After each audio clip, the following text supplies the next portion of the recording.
मी शांतीलाल सुरतवाला, पुणे. आज पुण्याला सकट बोलतोय तुमच्याबरोबर.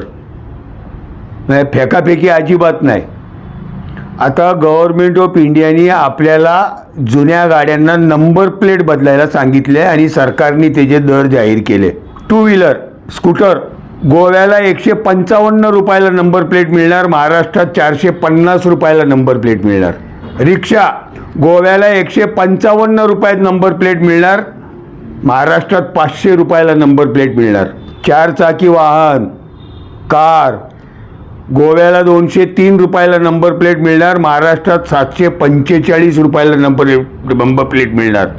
आणि हे माझं मत नाही बरं का, लोकमत पुणेच्या 4थ्या पानावर आज त्या दरासहित बातमी आलेली आहे. आता मला एक सांगा, गोव्याला मुख्यमंत्री भारतीय जनता पक्षाचे, महाराष्ट्रात मुख्यमंत्री भारतीय जनता पक्षाचे. गोव्याच्या सरकारला 155 रुपयात नंबर प्लेट मिळते आणि ठेकेदारकडनं महाराष्ट्र सरकार 745 रुपयाला नंबर प्लेट घेते. वरच्या पैशाचं काय, कोण खाणार हे पैसे? गोव्याला नंबर प्लेट जो बनवून देतो त्याला टेंडर द्या ना. मी तुम्हाला गेले अनेक दिवस हात जोडून सांगतोय, महाराष्ट्र सरकार श्रीमंत असो किंवा गरीब असो, सगळ्यांची लुटालुटी करतायत.